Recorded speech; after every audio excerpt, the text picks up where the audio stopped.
Do the Mets have a Juan Soto problem, and why are they making him miserable? What should be different for Caitlin Clark in her second season? And oh dear God, what did the Knicks just do? It's all next on a fresh edition of Gordon Damer on Sports.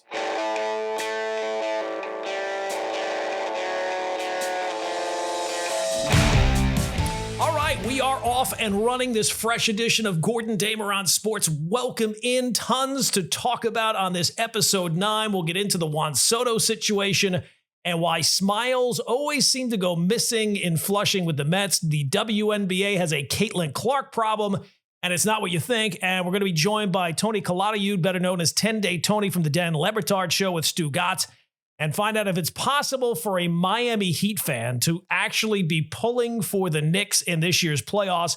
But we got to start with the headline. And the headline is obviously, what the hell was that? What happened to the Knicks last night? Game 1 of the Eastern Conference Finals between the Knicks and the Pacers. And if you ever wanted to look up the definition of an absolute choke job, the Knicks gave you video proof last night, blowing a 17-point lead against the Pacers, blowing a 14-point lead with 2:41 to go. 2 minutes and 41 seconds away from being 7 wins away from an NBA title. It all went wrong in all the worst ways. Knicks were up 14 with 2:41 left. They led by 8 with 41 seconds to go. They blew those leads. They got fortunate. Tyrese Halliburton looked like he hit a 3 at the end of regulation. Turned out to be a 2. So the game went to overtime. So another chance to kind of reset, get your bearings, and get back, put the foot back on the gas. And overtime, where the Knicks had a lead, they led by 4 at one point, and they go on to lose. So for all the younger fans who never got to experience the 90s, you have now gotten to experience, my friends, one of the worst losses in the history of the organization. This one goes down as an absolute gut punch of a loss. Brutal, just whatever word you want to use to describe it. Teams that were up 14 points in the final 250 of a playoff fourth quarter had been 977-0 until last night. Teams up 9 or more in the final minute had been 1,414-0 until last night. So in terms of your Knick fandom, move over Reggie Miller, move over Charles Smith, the Patrick Ewing finger roll, the John Starks 2 for 18. Last night's game absolutely is on the list of the worst playoff losses in the history of the Knicks organization. They had a 99.7% win percentage and just a complete choke job. I don't know what other words embarrassing, disgraceful, sickening, vomit-induced. If you're sitting there watching that, and I'll be honest, I'm recording this right after the game, and I almost feel like it's still a blur. Even saying that the Pacers won that game doesn't feel right. So I have some quick thoughts about that Game 1 loss. The first one is, be prepared now, because Game 2 is not until Friday. Be prepared for 2 days of Knick fans crying about Tibbs. Fire Tibbs. It is so dumb. It is so predictable. Here's my question. How many free throws did Tibbs miss last night? How many turnovers did Tibbs have in the fourth quarter? Did Tibbs tell the team, hey, you know what? Stop defending the three-pointers. Just let them shoot three-pointer after three-pointer. And look, when it's a bad loss like that, everyone has to own that, including the coach. But, you know, the overwhelming blame is going to be on the coach and almost exclusively on the coach, and it's stupid. People, oh, you know what? It's Tibbs' way. He never learns. They were tired. Brunson played 38 minutes total, including the overtime, had a long rest in that fourth quarter when the Knicks were building up that lead. He hit a 3, I think, to put it to 14, but they built up that lead with him on the bench. Karl Anthony Towns played 39 minutes in total, including the overtime. That was not physical fatigue. That was a mental letting off the gas. And again, nobody is blameless in this situation, but the Knicks fan discourse about Tibbs every single time that there's a loss or something goes wrong, it's always, always, always that the coach gets the overwhelming blame. And I'm not telling you he's blameless, but it's a total, it took everything for the Knicks to do wrong in that game. So nobody is without blame. So if you want to include the coach in that, fine. But Jalen Brunson's in that. OG Anunoby's in that. Karl Anthony Towns is in that. They're all in it. It's a team loss and a brutal loss at that. There's plenty of blame to go around. Don't just focus on the coach. All right. The second thing is people will say, well, what are the Knicks? How did the Knicks respond to this? What did they learn from? I don't really think there's anything to learn from this. The Pacers needed like 15 things to all go their way late in the fourth quarter and in the overtime, and they basically all went their way. So if we can agree this is an all-time collapse, I don't think that there are lessons to learn from. It's brutal to live through, but I don't think that there's anything that the team didn't already know. Like they know they have to play 48 minutes for whatever reason, and an extra 5 with the overtime, but they didn't do that. They let their foot off the gas. They took kind of, they didn't keep the intensity they needed to close that game out. I think they know they can't take the Pacers for granted. I think they know you have to close out the game, but they just didn't do that for for whatever reason. And it was an absolute miracle for the Pacers to be able to pull that off. And they had to do everything right over those last 3 minutes. And credit to them, they were able to do everything right. But I don't look at this as some omen of the series. It's a terrible loss, but it's one game, and it's the first game. So if you're ever going to come back from a brutal, terrible performance, it's probably better it's game one because you have more time to recover, and now you have to respond on Friday night. And then I guess the third thing that jumps out to me right away, just reading the tweets and listening to a little bit of the fan and just different things around on social media, the amount of fans who are already giving up. It's over. They blew it. How are they ever going to recover from this? How do you come back from this? How do you come back from this? It's the playoffs. How does the Knicks team respond to adversity? I don't know. It seems like they respond to adversity pretty well. And you know what? If you had to devise a thing where game 2 was the only important game, losing game 1 the way they did in such gross fashion, and kind of makes me more confident that they will win game 2, because that, and they know this, is a must win. Not mathematically, but emotionally and mentally, they must win on Friday night. I believe they'll show up. I believe they'll punch back, because if they don't, then all this talk that we've been spreading around for the last month or so about the gritty Knicks and all this heart and all this New York toughness, it was all just noise. It was all just BS. So we're going to find out real quick what this Knicks team is made of. And I, for one, am betting on a response. All right, our guest on this episode of Gordon Damer on Sports, you know him from, I don't know what, the biggest sports talk show in the country, the Dan Le Batard Show with Stugotz. Our guy whose 10-day contract has turned into a full-time gig. It is 10-day. Tony, dude, thanks for giving us a couple of minutes, man. Gordon, appreciate it, man. All right, so let's get into the show a little bit, because I am interested in this. You've worn a lot of different hats on the show. Tell me the story about how you get to the Dan Le Batard Show. So funny enough, it's kind of a crazy story, and it involves like my personal life with my health. So I was working at ESPN, and I was in their production for podcasting and stuff and digital audio.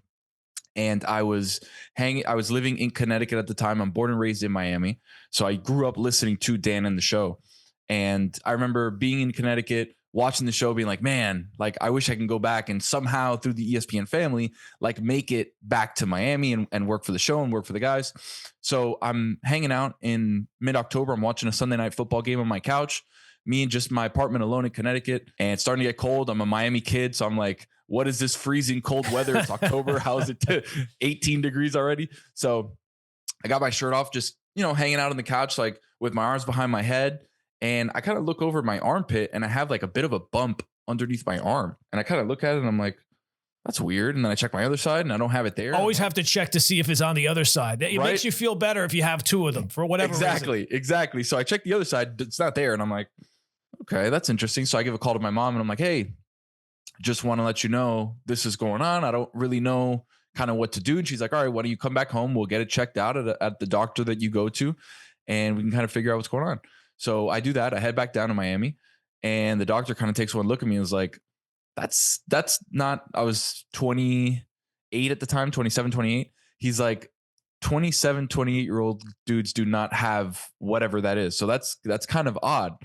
We should probably get it checked out somewhere else. So they sent me over to another doctor, and the doctor was like, yeah, I think that I don't want to, speak out of school here. We haven't done any testing or anything, but that looks like cancer. Wow. We're all like, what? They're like, yeah, we're going to have to run a biopsy to be sure. But that is very common in patients that have lymphoma. They have their swelling underneath the armpit, where you have your lymph nodes underneath your arm, behind your ears, on your groin, things like that. Like, that's pretty accurate for what it is. So we end up getting a biopsy, and sure enough, it was lymphoma. And at this point, we're like, okay, wow, I've been working at ESPN for a year and some change. I was working local radio down in Miami, and then I got the call to go up to ESPN. It's like, wow, I'm living in ESPN. I'm living my dream. I'm doing my thing. And I had to come back home to Miami and start getting treatment. They ended up taking out the lymph node that was the tumor, essentially. And I'm working at ESPN, remote. And my bosses at ESPN obviously knew that I was from Miami, knew that I had an affinity for the show.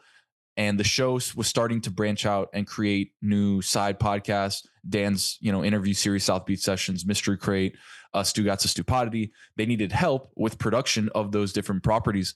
And my boss, Pete Giannissini, who I love and is no longer at ESPN, but he's given me everything that I have now. He was like, hey, why don't you call Mike Ryan and kind of hook up with them and see what they need to help, as you're down there already, and you can kind of figure stuff out. And that was March or April of 2019. So I start going into the show every day. I start helping him with the podcast. Things hit the fan with COVID. I kind of become more and more entrenched. And since then, after, during COVID, all the stuff that happened with ESPN and Dan and them, I had to stay for 6 months at ESPN while they were figuring stuff out as they had left before the DraftKings deal. Once they signed the DraftKings deal, I got brought over, and I've been there ever since. So it's been a crazy ride of, personal health battles and journeys, but it's put me exactly where I need to be in the right time. And it's been a crazy ride, Gordon. Not gonna lie. Absolutely. That's a wild way to get there, right? But look, however you get there, that's all that matters. Exactly. So I know the background for the nickname 10-Day Tony was supposed to be, you're like on a 10-day contract. When you first heard that nickname, did it make you feel good? Hey, I've got a nickname. They're going to be keeping me around. Or how did you feel about when you first got the nickname? And did you think it would be something that would live this long? So to be honest, it was kind of like a twofer, right? It actually happened because of some of the guys on the show, and our social media guru Juju Gotti was, just combing social media and saw. So I play basketball here in Miami, and I played in JUCO a little bit, ended up getting my knees messed up, my ankles. So I ended up walking away, going the sports media route. But I have a pretty good jump shot, and I play very often, very frequently in a bunch of leagues down here in Miami. So they started seeing like, oh, wait a second, like he's got a good jumper, like he can hoop a little bit.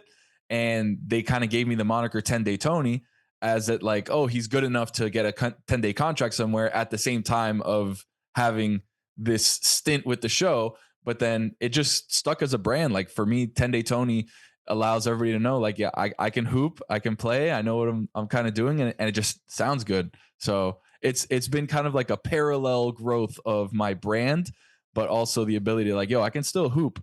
I guess I still got the jumper, Gordon. I don't know if we can go out and shoot. We can play horse. There you go. The show has this kind of like the reputation of being unpredictable or off the wall. Given that you have an on-air role, how do you prepare for something that seems to be, at least to the outsider, kind of unpreparable? Yeah, that's a good question. So what I like to say is we are a comedy show disguised as a sports show. And of course, we go in like every sports show would go into. We've got the topics from the night before of whatever happened in, football, basketball, baseball, hockey, whatever season it is. And we've kind of got our tentpole situations of, okay, we're going to talk NBA playoffs. We're going to talk NFL. We're going to talk, MLB. We're going to talk whatever. And then kind of what we call the show kind of evolves around that. So are you watching Last of Us?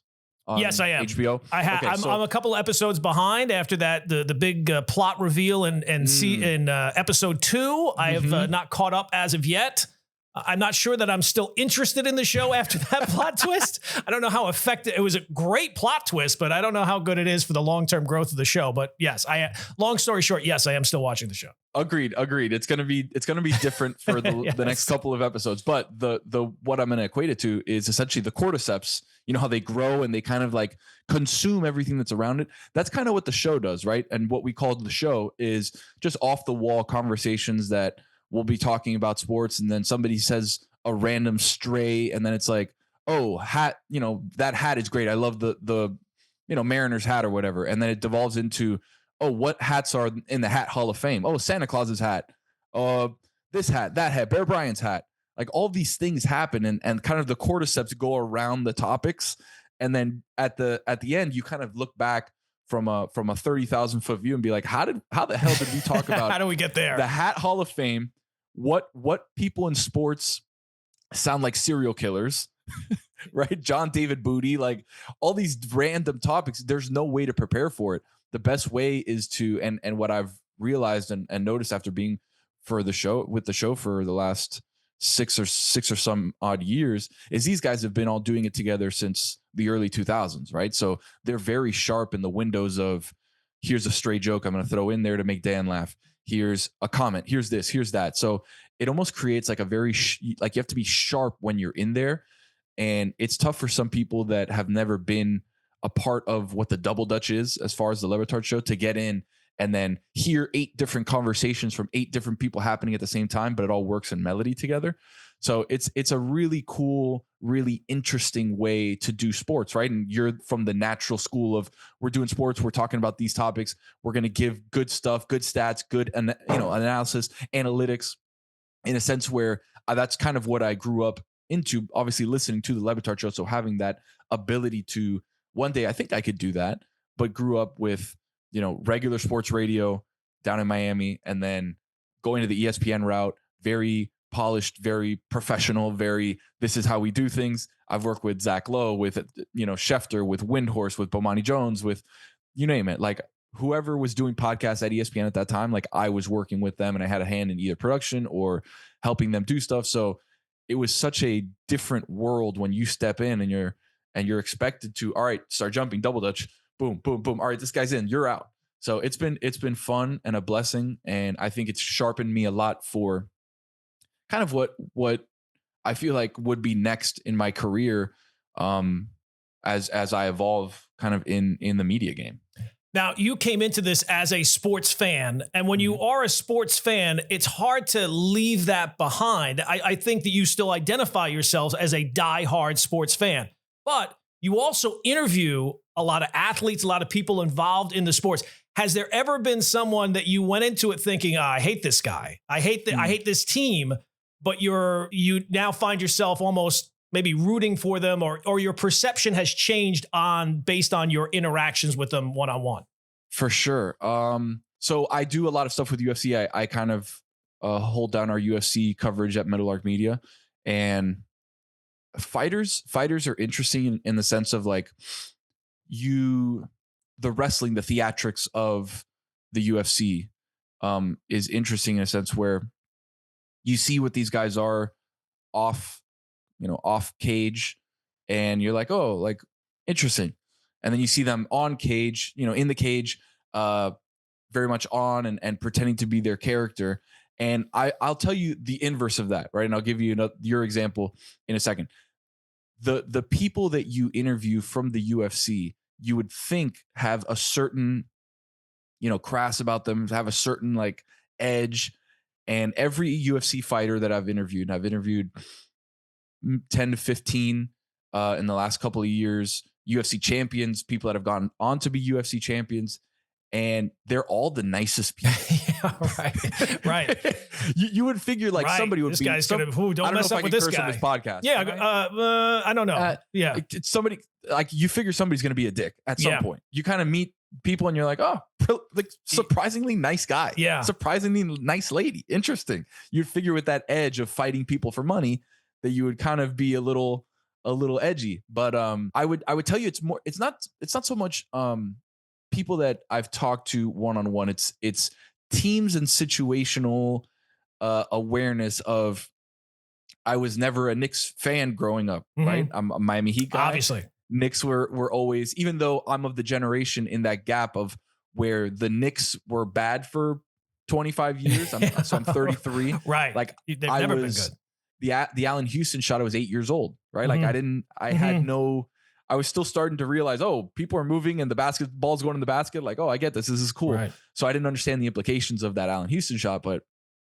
the Knicks were never a thought for us people in my generation. It's like, oh, we're going to beat the Knicks and the Knicks are terrible. And like, it is what it is. So I've actually had, and a buddy of mine who's a producer on the show, Taylor Viplis, who has the song of the summer, by the way, Jalen Brunson. You need to go check that out. We played it on the show this past week. He's a diehard New York Knicks guy, New York guy. He's the Yankees guy. So it's like, I get all of my New York takes from him. He's listening to the shows up there. He's very plugged in. And he was telling me, I got Jalen Brunson pilled very early in the process, right? Obviously, I follow hoops. I understand. I was like, man, the Mavericks are going to let go Jalen Brunson. I thought he was pretty good for them. Like, okay, we'll see how this works in New York. Can he be a number one? I don't think so. Like, we've never seen that except in Villanova, but this is the NBA. This is a totally different situation. And then all of a sudden they started building this team where it was like, okay, added Josh Hart, added, Dante DiVincenzo was there. I like Hartenstein. Like, Mitchell Robinson's a pretty good defender. Like, oh, wait a second. The Knicks are kind of interesting. And I was getting this Jalen Brunson pill of like, he's the best clutch player in the league. He's incredible in the fourth quarter. And I'm like, yeah, I think he is the best player in the league in clutch time. Wait a second. Yeah. Something is going on here. So I have an affinity. I like the Knicks, right? And I know it's sacrilegious to say as a Miami Heat fan, but I think Jalen Brunson, for what his deficiencies are, he's overcome them in such a great way to basically the Gordon, and see if this is kind of the pulse for New York right now. It feels like, even though he has deficiencies somewhat on defense, he's not big, he's not particularly fast, right? He's lefty, so that creates a bit of a different angle when you're defending him when he's trying to get to the hoop. It just feels like he's in this rare air of like, and I'd be interested to see what your comp would be to this question. Who's the player that no matter what, you think he's going to get it done? Because that's where Jalen Brunson lives right now. Yeah, absolutely. He's the guy that's like, no matter what, Jalen's going to get a shot off. He's going to hit up an important three. He's going to get an and one somewhere that you really need it. It just feels like he's always getting it done. And usually in the NBA, that's tied to athleticism, right? Like some guy who's just a physical freak, either big or fast or whatever it is. It's not generally somebody who you look at and, as you mentioned, smallish, not great on D. There are deficiencies in his game, but just don't tell Knick fans that because they don't want to hear it. And look, I'll be the first to tell you, even Knick fans are surprised that Brunson has turned into this. Now, he's been this for the last couple of years, so it's all well and good to make it out like now. No, we knew that this was the Brunson we were getting this entire time. Even the over negativity of a lot of the national media, Knick fans were happy. Hey, we got a point guard. This guy can actually be a point guard. Knicks hadn't had a point guard in 20 years.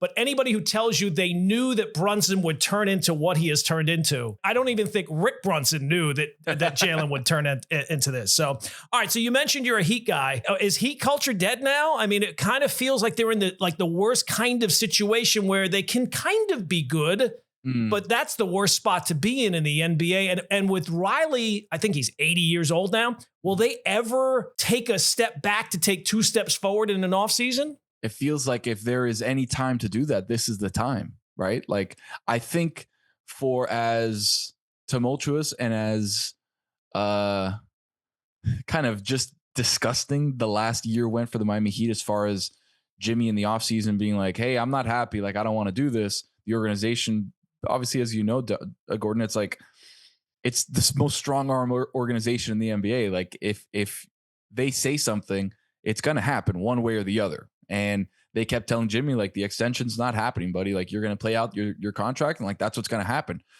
with the eye of they've seen him at his best, right? They've seen him in the bubble take a Miami Heat team to a championship and lose to LeBron and AD and play incredible in that stretch. They've seen him go from a play-in 8 seed to make the championship yet again and lose to the greatest player we've ever seen at that size in Nikola Jokic. So they've kind of seen the best of Jimmy. So this year, with the roster that they had, they were kind of looking around and being like, all right, we'll see what happens if he can pull another rabbit out of his hat. We're betting that that's not going to be the case. And that's why we're not going to extend him past what his contract is. And as it was going through the season, you know, there was murmurs and there was rumblings down here that like, hey, Jimmy's unhappy. Like this is about to turn into something that Jimmy does quite often in all of his stays, you know, Chicago, Minnesota, Philadelphia, wherever. It's like, he's gonna put a blowtorch to this, and it's not gonna be pretty. You know, he'd end up suspending him, you know, all the situations that happen. He gets traded to Golden State. It feels like, especially from what we saw, even though there was a bit of fool's gold and a bit of a mirage in the desert with Golden State once they traded him for those like a 20 game stretch where they were like 16-4, where Jimmy was playing out of his mind, where Steph and everything was clicking and Draymond and everything was moving. You're like, oh wow, wait a second. The Heat kind of didn't see this, or he still has stuff left in the tank. And then you see him get hurt in that in one of those first games in the first series and kind of not be himself. And then a lot of the national media was asking, especially in the series against Minnesota, why is Jimmy only taking 9 shots in a de facto elimination game? Because if you go down 3-1, it's over. No Steph. Why'd you take 9 shots? And then in an elimination game, you're going to take 13 shots. You're a guy making $60 million a year next year, and you're taking 11 shots, 13 shots. So it feels like there's a bit of a win, Gordon, in the sense that the Heat kind of saw that and got off it in a way that at least they could recoup something. The you know, Andrew Wiggins piece, you know, like you said, you're stuck in a point of mediocrity where you're looking around at the pieces you have. Bam Adebayo, who's an all-star, very good defensive player. Tyler Hero, who's a great offensive player. And it's like, that's not going to be enough. Now, the hope for every Heat fan since 2010 has been, we're going to go out and get the whale. We're going to go out and get the biggest piece available on the board, and Riley's going to make it happen. Even though there has been many, many, many years that Heat fans have been left wanting more in that situation, we still feel like Giannis is there. Heat fans are like, go get him. It doesn't matter who it takes. Give him Bam, give him Tyler, give him whoever you want. We don't care. We just need the biggest fish in the pond. So it feels like, Gordon, there's a tiny glimmer of hope, a glimmer, just tiny, like a shimmer in the eye that Giannis could be in black and red next season. We'll see. And if not, it's one of those moments where, all right, we've got to really take account of what we have here, of the rookies, of the young players that we have, if there's other moves to be made on the board. But it's always exciting to be a Heat fan because the fact that you hope that there's one Hail Mary that Riley can throw and land one more big fish. So let me get this straight. Are you, of the teams that are remaining, are you rooting for the Knicks to win a championship? I think or are you just an observer? I'm an observer, but we're also in the sports media landscape, and you know as well as I know that a Knicks championship would be massive. Would be massive. We would feed on that till football season. Yeah. Right? Like that would be the biggest story in sports basically, and land us straight into the NFL in August.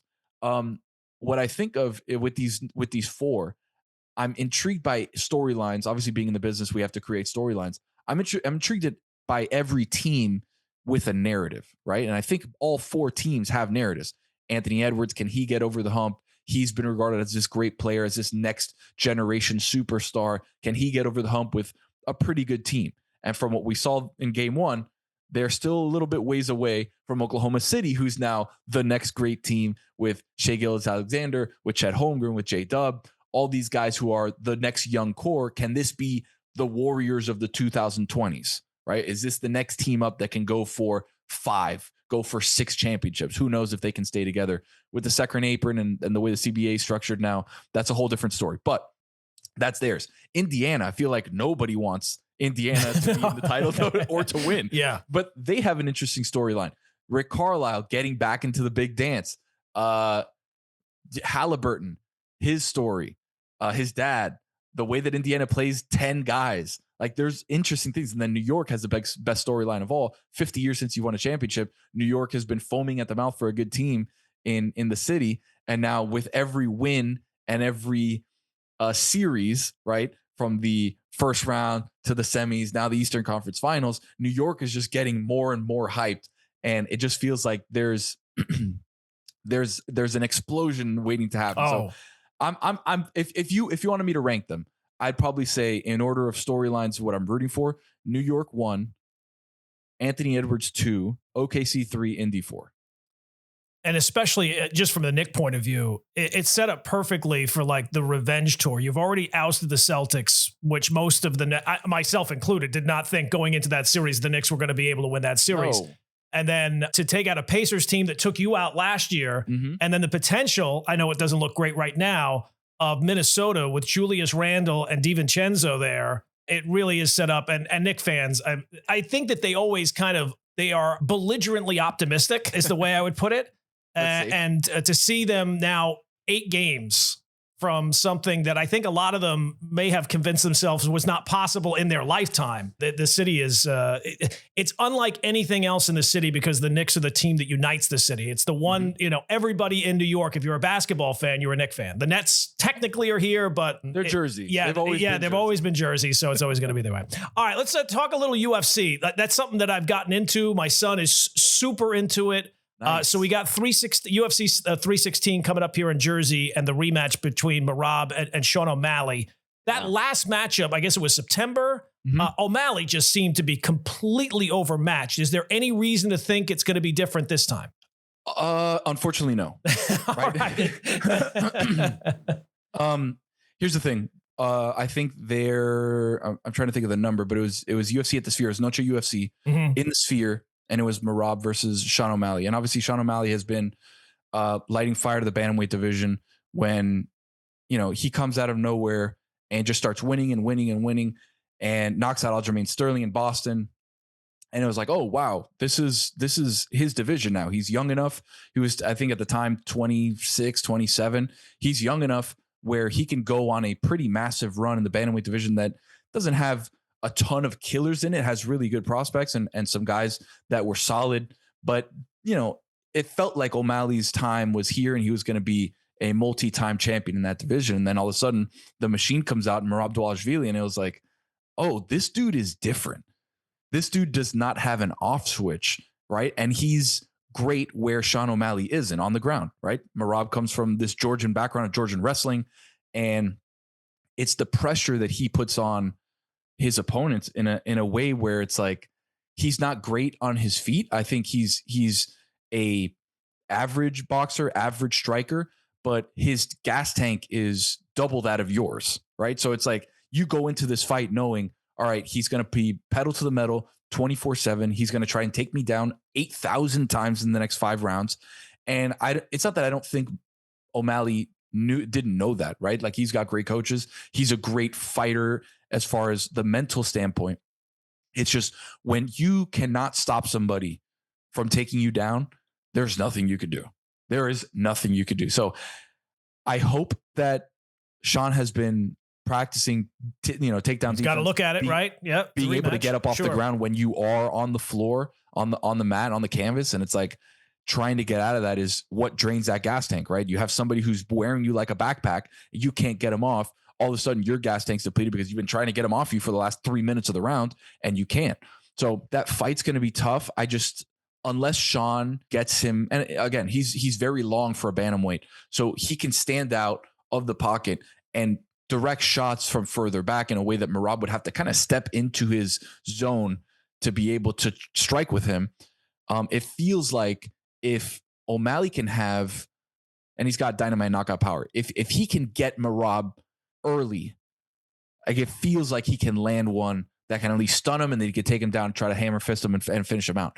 If it goes the distance, there's no way in my mind that it can be nobody other than Merab Dvalishvili with the title again, because there's just no evidence to support that Sean O'Malley has fixed his ground game. And I like Sean. I've seen Sean in person. I saw him at the Cheeto fight in Miami.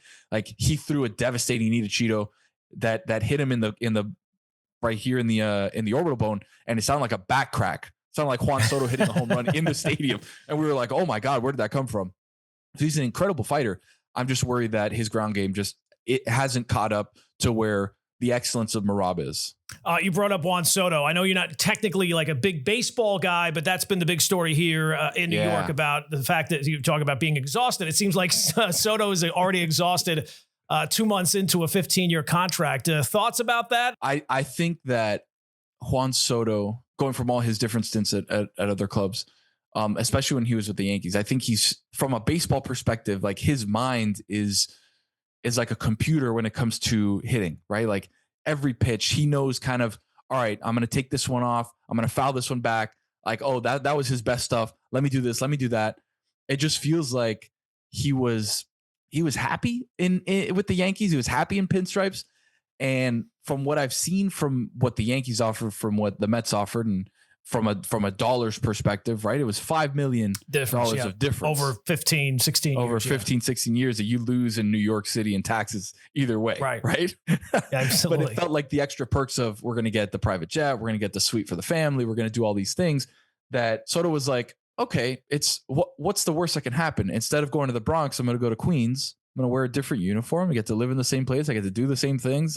My routine doesn't change. It's not like I'm going to Seattle, right across the country. My family lives in Dominican Republic. I have people over there. We had a long flight. It's New York, Dykeman. You know, everybody loves the Dominican lifestyle. But like, it's just weird that 50 games in, we're already worried about hustle. And let me be clear. I love pimp jobs on home runs. I love strutting your stuff when you hit a monster shot. Was it unfortunate that it happened in Boston, where the Green Monster didn't allow that to be a home run, and any other park it would have been, 480 feet? Right. So it's like, do I give him a pass for this one specific thing? Yes, because that's happened to a bunch of people, Gordon. You've seen that happen 1,000 times in Boston, where I've got a hold of this one. I know it's gone. Oh, wow, it hit off the top. I'm at first base. I should have probably legged it out if I would have ran for a double, but alas, here we are. So I think it's more of the microcosm of New York Mets fans seeing his unhappiness already and tying that one result to the entire process of what's going on with the Mets. It just, to you, right? If you were Juan Soto, they gave you everything you wanted. Yeah. You got the money. Mm-hmm. You're looking at 15 years. And it feels, instead of being this great 15-year stretch, it feels like he's doing 15 at Rikers. It does. It's amazing. For that amount of money, you would figure that there would be some joy. And, to me, it's not even the hustle thing, because with Soto and a lot of players, hustle's not always there, right? Most guys are not breaking it out of the box. Mm-hmm. It's just that his personality, he used to have such a joy. And when he was with the Yankees, it felt like every night he was smiling, he was happy. Mm-hmm. And look, maybe that is based on performance. I'd like to think that he's not having a prototypical Juan Soto start to the season. It's not that far off, but I'd like to think that that's what it's tied into, and not just his situation, because how bad could the situation be that 2 months in, this is not like year 2, it's, 60 days. And all of a sudden the smile that could not be wiped off his face last year has not really appeared all that much lately. Do you think it's a byproduct of looking across his lineup and his teammates with the Yankees? I'm not sure. I think that maybe he thought that there's been reports that he was kind of convinced by other people to go. And that certainly has been a case with Scott Boras clients in the past. Mm-hmm. You take the most money, you're redefining the market.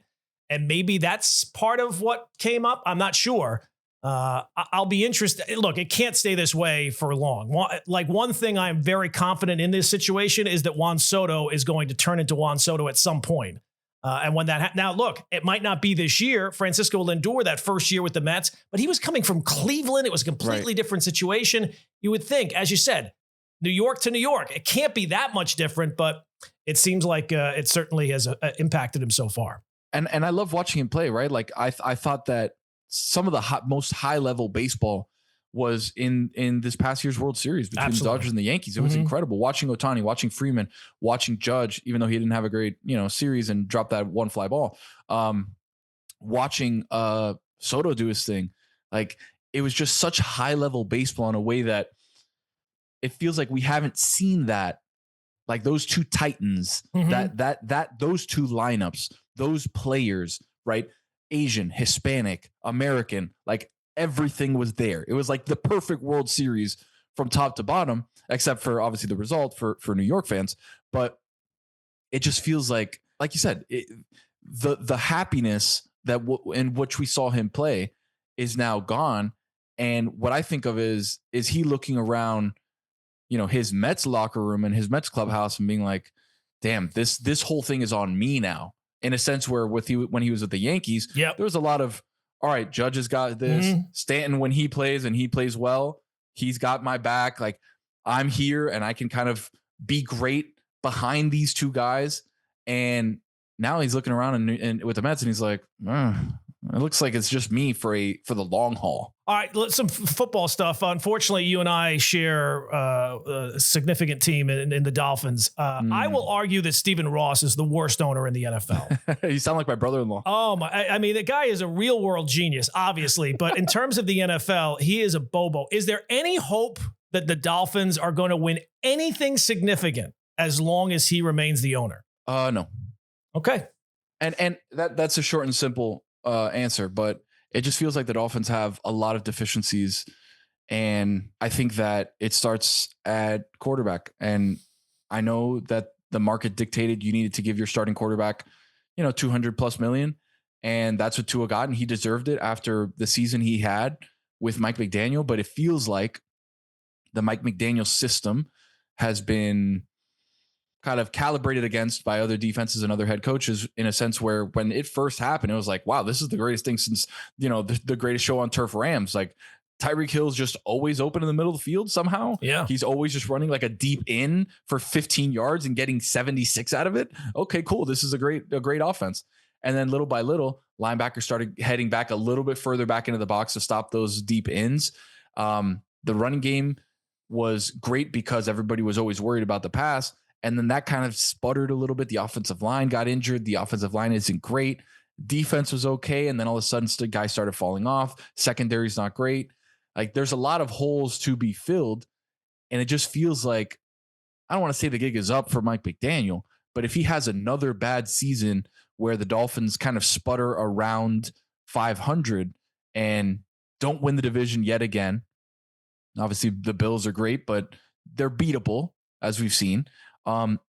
It just feels like the writing's on the wall for McDaniel. And I don't know how you feel about that. I feel like the problem might be too early. Yeah. I feel like the problems are so much bigger than that. I think he's a good coach, and I think that he'll learn from this experience, almost like you have to kind of go through it one time with a kind of a dysfunctional organization. And with Chris Greer there, it feels like a dysfunctional organization. And it feels like they're the only organization that could be tired of going 8-8 every year and tear it all down and rebuild and get all these draft picks and then build it back up to where they now go 9-8. You know what I mean? It's like, it's amazing. They're the one team that cannot get this right. And I put the blame at the foot of ownership, because and look, maybe the Knicks are an example of the owner it's just getting about picking bad ownership. They just have to pick the right guy, and maybe that's it. But if you told me, there's a lot of things I'm not good at. If you put me in charge of a nuclear power plant, I would not know the first thing about doing that. But if I were doing it for 20 years, like at this point, Stephen Ross has been the owner of the Dolphins for 20 years.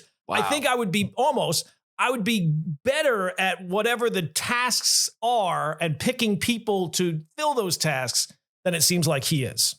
Are you a Tua guy?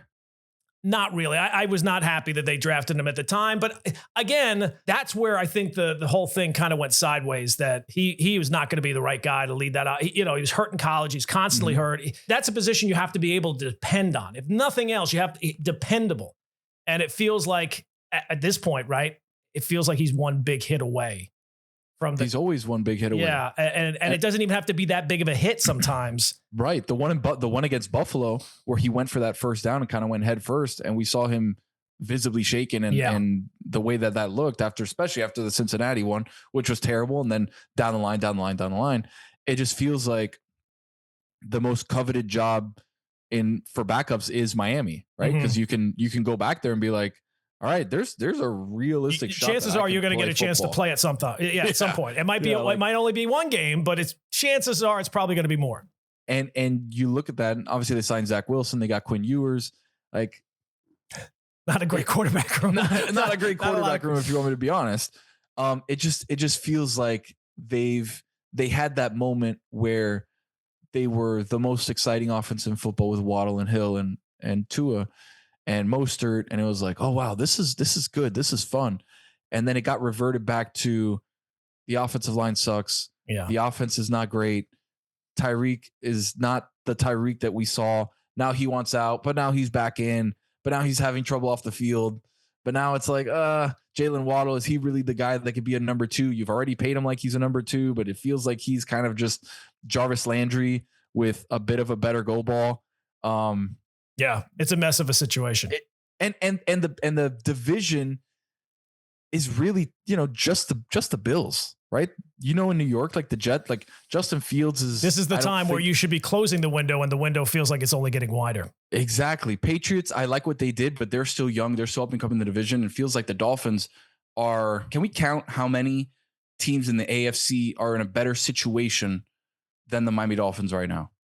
It feels like there's at least 7 to 8 teams that I'd rather be than Miami, and I feel like that's being generous. So you're already on the playoff bubble outside looking in just at the beginning of the season, and we haven't played a down of football yet. And with the Dolphins, it feels like when it seems like things are bad, they're actually worse. It never feels like, oh, you know what? They actually surprised this year where there were no expectations. No, like whatever your expectations are, you're probably better off. Like the thing I've done now is my FanDuel account benefits, because I'm just like, you know what? I'd rather throw $50 on the Dolphins having a bad season and be wrong. I'll spend $50. I have no problem wasting and throwing money away just to see something in my lifetime. I'm become the old head now that is resigned to the fact they will never win anything. There have been 4 popes since the Dolphins last won a playoff game. Oh my God. And they die. Remember, they don't get taken out like, oh, you're doing a great job. But they're not retired. Oh, it's your term is up. No, you to death. Yes. So, but it feels like that you're that way with the Knicks. And now you're on the doorstep of possibly you thought you would never see it in your lifetime. Never. And all of a sudden. Yeah. But in some ways, that's more depressing as a Dolphin fan. Like even the Knicks have figured. Even James Dolan, this enemy number 1 of the New York sports fan, has been able to figure it out after 20 years. And you have Stephen Ross, who is not even remotely close to a clue. And I don't even think it doesn't seem like wins and losses are the things that really matter. Like he's more interested in hosting a Super Bowl than having his team be in the Super Bowl. And you can tell with what he's done to the stadium, right? He's created a tennis complex. He's created the F1 complex. It's like this used to mean Pro Player Stadium used to mean something. You used to share it with the Marlins, and it was 900 degrees, and somebody hit a shot into the outfield, and then 11 people would try and get it because that's the only people that were in the stadium. In the outfield was 11 people. Like that's when Miami used to play in the dirt. I remember they would play Oakland, and it'd be Ricky Williams running in the outfield. And then he'd go into the infield and get dirt all over his jersey. Like fantastic. That's when football was football, Gordon. Yeah, unfortunately. All right, so I'm taking the Panthers out of it. Hockey doesn't count. Miami championship. The next team in Miami to win a title is the team you took out, the Panthers. Yeah, well, no, I'm taking those out. You can't have them. That's too easy. Yeah, no, it's too easy. It would have to still be the Heat, right? I mean, they're not close, but at least they have a track record of success. They do, but they're in such a dire strait right now with they need a bigger star than Bam and Tyler to kind of lead this team into what would be a championship run. Marlins are a joke. That doesn't count. Dolphins are not close.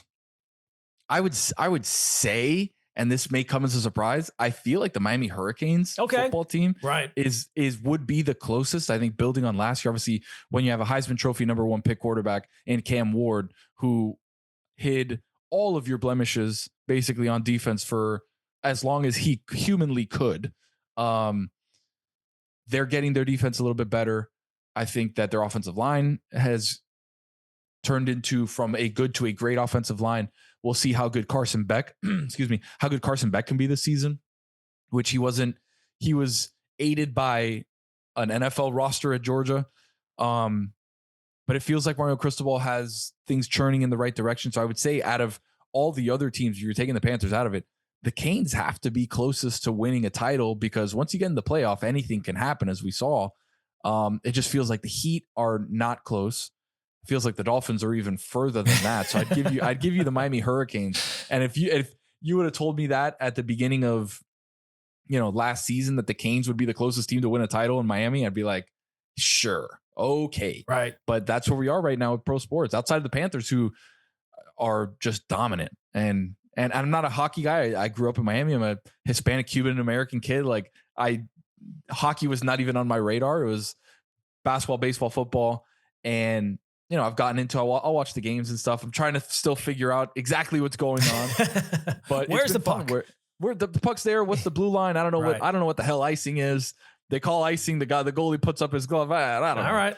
But it's been fun. And obviously being in the media, it's all about narrative. It's all about how can we turn this into content? I feel like, Gordon, I don't know if that's happened. Obviously you've been a veteran of the game for a long time.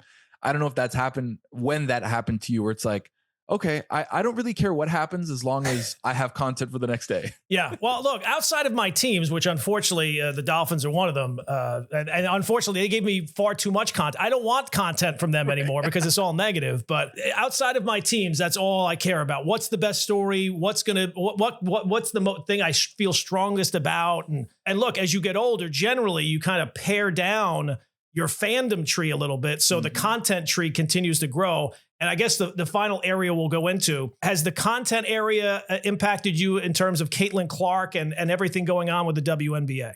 So I have a newbornish. Congratulations. Thank you. She's turning 5 months now, June 1st. So I've been very dedicated with watching my sports in my windows, because as you know, having a kid yourself, right? When windows are always changing. The first year, basically. So I'm almost halfway through the first year.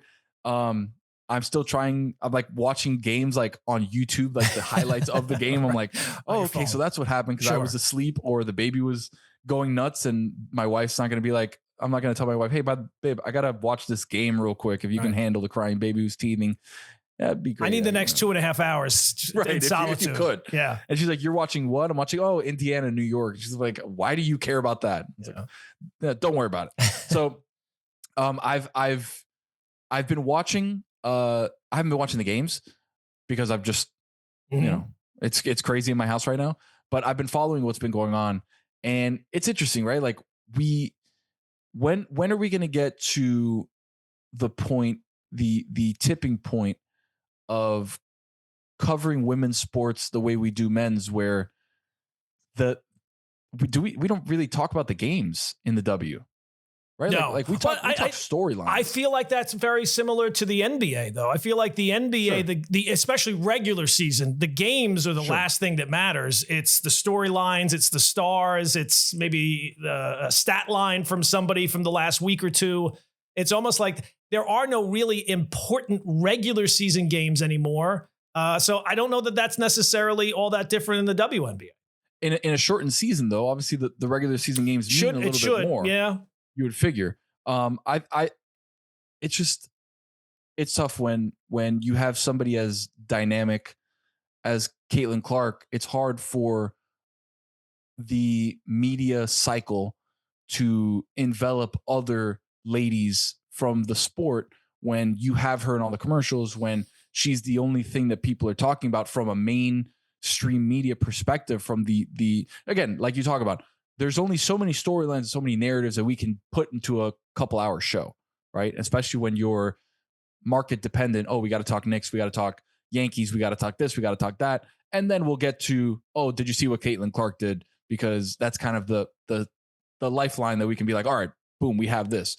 So I think there's a lot of great men and women covering the W in a way that we would cover other sports. We've never, it's never been part of the conversation. No. Now it is in such a big part, in such a big way, where these ladies are playing amazing. There's storylines, there's narratives, there's exciting players, there's rivalries, there's all these things that kind of didn't exist.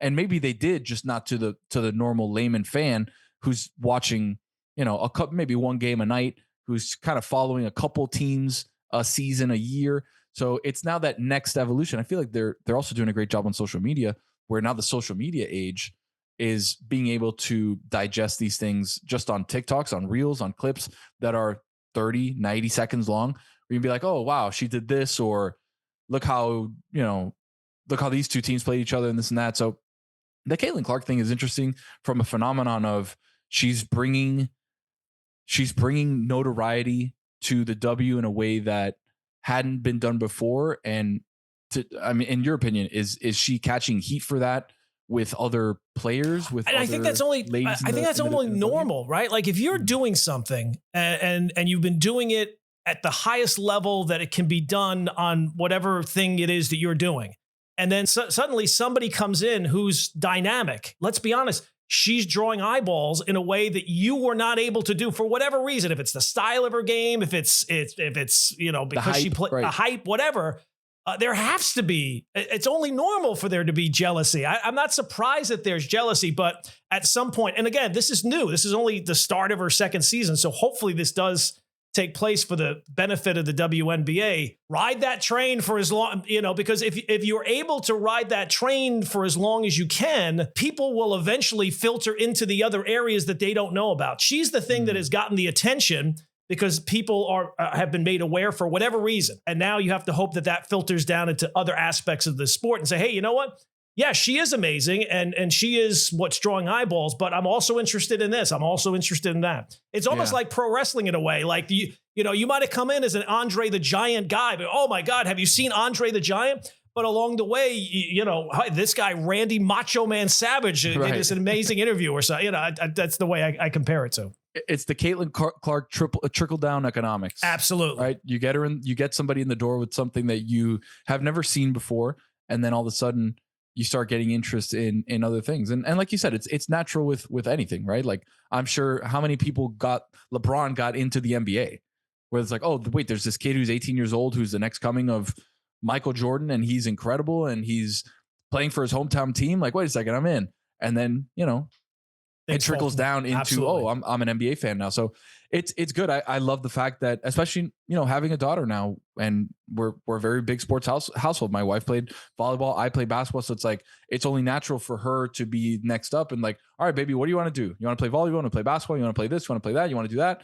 Like, what do you want to do? And it's good to have examples for little girls to look up and be like, oh, I like Steph Curry. I like what's going on in the NBA, but then also I see myself in a way where, oh, Angel Reese, oh, Caitlin Clark, oh, Nafisa Collier, oh, whoever, right? You put into that box. It's like, I see myself in their shoes in a way that you and I saw people in the media and be like, oh, one day I could do that. Yeah. And now here we are. So it's like, it's very cool to have the representation of I see it, I can be it, Tony, thank you so much for giving us all this time today. I appreciate it. And hopefully, like one day when the WNBA gets there, hopefully one day the Dolphins get there. That's the only hope that if I have only a little part of my sports soul left to bargain with, it's to get to see the Dolphins actually win a playoff game for the first time in God knows how long. Well, we got another Pope, so hopefully the Dolphins don't kill this one too, Gordon. Appreciate your time, man. Thanks, man. All right, time for 3 and out. And look, it took the Mets, 2 months to make Juan Soto miserable. That might be a bit strong, but all the talk about the Mets over the last week has been about Juan Soto. It's been percolating for a little while about his unhappiness, and then it just erupted this past weekend with the Subway Series, first with the report from Bob Clappish that Met brass is troubled by his lack of enthusiasm for his new team.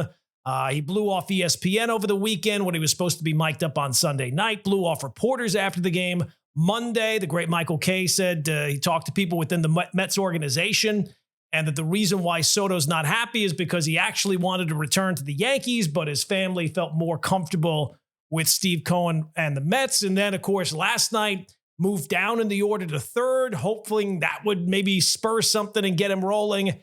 And then he's not swinging the bat for some reason. So all the optics, all the results, not good right now. All right, a couple of things about this story and the way people have reacted to it that I find ridiculous. One, that Bob Klapisch put out that report about Met brass not being happy with how Soto is carrying himself, that he put that out there because secretly he's this Yankee operative and he put it out just for clicks. You know, since the development and really the explosion of podcasts, fans can now put themselves in a bubble where there's no criticism of their team is really allowed. You know, in sports talk radio, no matter who the host is, they're going to criticize their team if they're a fan of whatever, when it is warranted. With podcasts, it seems like there's this push now when everything is team-centric that it's overly positive, and if anybody has anything critical to say from the outside that's not part of the fan base, well, that's obviously not true. And this happens with just about every fan base now, especially if it's a fan base that's not tasted success, you know, championship level success for a while. I can confidently say that Bob Klapisch is not just putting stuff out there for clicks. He's not just trying to, engagement farming? He's not trying to parlay this into a guest spot on First Take. The guy's been in the business long enough that he's got a reputation to uphold, so he's not putting something out there that he didn't vet and find to be true. Secondly, this is not some Yankee fan pushed theory. This is not Yankee fans want Juan Soto to fail because he turned away the Yankees and he went to the Mets. It's all out there for everybody to see. It's a national story. ESPN is talking about baseball. You know how hard that is to get ESPN to talk about anything baseball related? And you're telling me looking at this guy, he doesn't look miserable? We have seen what this player looks like. We saw it for a full year last year, and he never acted like this last year. Now, do I think he's going to be like this forever? No, but it's kind of alarming when a guy gets, $750 million and has had a total change of his mood in 2 months playing for a new team. This is not fake news. You know, when Juan Soto is performing like Juan Soto, nobody can say anything about his production. And if this were simply Yankee fans gaslighting Met fans, it would be pretty easy to kind of point out the flaws in that. This is not about optics being twisted or some misinformation campaign. The guy's not performing like he usually does. And we watched him last year with this radiant smile and connecting with fans. And it doesn't seem like he has anywhere near that level of enthusiasm this year. Third thing, I don't care that he didn't hustle on this play or that play. It would be great when you're making as much as he's making that he would be the model franchise player and he was Charlie Hustle, busting it out of the box every play and running hard down the line. I get it, but that's not Juan Soto. And it's mostly not guys in Major League Baseball. And Juan Soto has never been that guy. So he's just being consistent. This isn't a change in who he is. And we'll get into what the Mets bought in Juan Soto, but him not hustling or being a Gold Glove outfielder, that's part of the package. It's not some glitch. This is what you bought. And the biggest mistake you can ever make in free agency in any sport is thinking that by spending more on a guy, he's going to be able to play up to whatever that level is that you paid for. You get what you paid for. The Mets' version of Soto is roughly what Juan Soto is. He's been a little down offensively, but the base running, the fielding, that's just part of the package. And I get it. The Mets are not scoring runs right now. And when you're not scoring runs, the team always kind of looks flat. But the difference in Soto's body language and the swagger he usually carries himself with, that has been the greater difference than his production last season to this season. And it's funny because before last year, when the Yankees acquired him from San Diego, we heard, well, is he still going to do the strut? Can he still show his personality with the corporate Yankees? And it was never an issue last year. And already this year it is. But let's get down to the real point of all this. It's all about production and what the expectations of production were going to be this season. The Mets bought Juan Soto at the peak. If you remove the 2020 season, last year Juan Soto was coming off career highs in home runs, slugging, a career high in OPS plus. He came from the perfect ballpark, hitting in front of the best hitter in the sport since Barry Bonds, all in a contract year while being represented by Scott Boras. And Steve Cohen knew he had to sign Juan Soto. He didn't try to steal Aaron Judge. He lost out on Yamamoto the year before. He had to have Juan Soto at whatever the price. And the price with the Mets means less because apparently there is no budget. But unfortunately, when you're the big free agent signing, people expect you to be the best version of yourself. And when you're coming off a career year, that might be expecting too much. But Juan Soto's going to eventually show up, the real Juan Soto. I would not worry about Juan Soto's production. Everyone forgets every year how long a baseball season is. As bad as Juan Soto's start to his Met career has gotten off to, does anybody remember when Francisco Lindor started with the Mets? That first year was brutal. He was basically a league average hitter that first year. His OPS plus was 100. He was so frustrated he gave the thumbs down to fans publicly on the field and reportedly got into a fist fight with Jeff McNeil off the field. And back then, what were people saying? Francisco Lindor has lost his smile. Maybe it's me, but when you're not producing, I don't really think a guy should be laughing and smiling all the time. I think a lot of this is tied to production. Now, if he's truly unhappy with the Mets, he's got to get over that. The ink's dry, the money's been wired, and it's a done deal for the next decade and a half. But when you're with a new team with the highest of expectations and you've been disappointing, there are not going to be too many smiles. But Juan Soto has a pretty good track record of production, and his production so far is like 2 good weeks away from a typical Juan Soto season. It's only pronounced right now because the Mets are not scoring runs, and their problem has been offense, and their offense really should be carrying the team. So I don't think there's any reason to worry about Juan Soto. Now, if he starts producing and is still miserable, okay, maybe then. But if he's producing, what do I care? And he's going to produce. He will be great. You don't just simply lose that at age 26. Now, if you want something to worry about, save that for down the road, because anything over 15 years is probably not going to age that well. Think about how old you are going to be in 15 years and try not to cry. Think about what you were like 15 years ago. 15 years ago, the AL MVP was Josh Hamilton. That's how long 15 years is. 15 years ago, the Cy Young was Roy Halladay. 15 years ago, the Rookie of the Year was Buster Posey, and he's been retired for 5 years. So yeah, that's the only worry about Juan Soto. When that contract does go south, have the Mets won a World Series or 2 by then? If they have, nobody's going to care about that contract because by then Steve Cohen will probably be paying guys $100 million a year. And if they haven't won 1 or 2 or more than that by then, nobody's going to care about Juan Soto's smile. They'll be too busy wondering why they're not wearing one themselves. All right, number 2, the WNBA has a Caitlin Clark problem, and it's that she's the only player the vast majority of the audience actually cares about. And the jealousy factor last year was off the charts. But last year, as I was talking with Tony earlier, I can kind of understand that, right? You're a WNBA player who's been toiling in obscurity for years, and you are one of the greats at what you do. But you've been basically ignored by the overwhelming majority of sports fans. And here comes this new sensation, this new player, and for whatever reason, she's the only thing the viewing public cares about.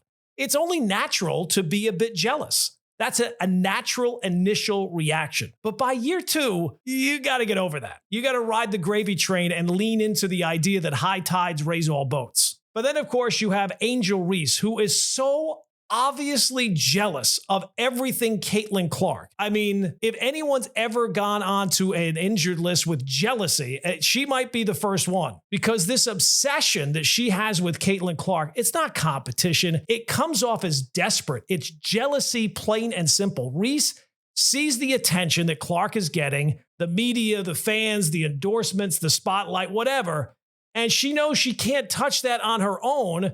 So what's her next best move? To inject herself into the Caitlin Clark conversation at every turn and try to force this rivalry or stir the pot or try to steal a sliver of that attention.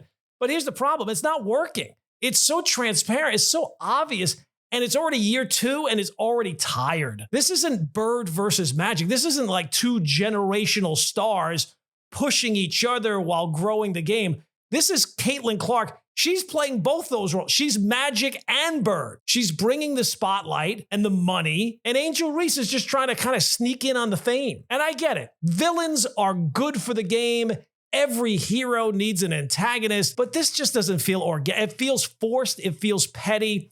And as a casual fan, it's a real turnoff. So if this league wants to grow, if it wants to capture the moment that it's in right now, someone in the WNBA should pull Angel Reese aside and give her a reality check. And it's this: the league's future, right or wrong, is riding on Caitlin Clark. She's not just a player. She is a phenomenon. She has been able to take a league that is 20 years old and draw eyeballs to it in a way that it's not remotely had before. Maybe try supporting that moment in your own way instead of trying to hijack it. Because right now, Angel Reese doesn't look like a rival. She looks like a subplot, and a jealous one at that.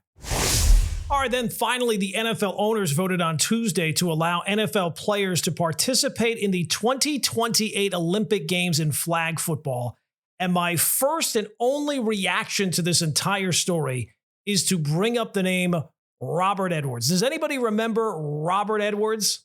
If that name does not ring a bell to you, he was a rookie running back for the Patriots back in 1998. Had a great rookie season, 1,100 yards, scored 9-10 touchdowns. He was a first-round pick. And that year, the NFL decided as part of the Pro Bowl to have like a 4-on-4 flag football game on the beach for some reason. Well, long story short, Edwards tried to make a play, injured his knee, tore all the ligaments, tore a tendon. He also sliced the artery in his leg. Basically, he was never the same. I bring that up because the idea of having NFL players running around playing flag football probably doesn't seem like it's that big a deal, but I'll be the first one to say I would not want my players participating in something that is sports related, that is not NFL, my team related. Are the odds low that they'll get injured playing flag football? Yeah. Are those odds zero? Okay, then I'm out. The Olympics is for all the events that we don't pay attention to any other time. Track and field, gymnastics, water polo. The NFL players have plenty of attention on them all the time. They don't need to go to the Olympics too. All right, that's going to do it for another edition of Gordon Damer on Sports. If you've not already, please hit a few buttons, like the episode, subscribe to this podcast, all that jazz. It is absolutely essential. Now, we'll be back on Monday. By then, the Knicks and Pacers will be already moving on to Game 4. And I'm sure the series will hold a whole different feel. God, let's hope so. But we'll be back with you next week with a fresh edition of Gordon Damer on Sports.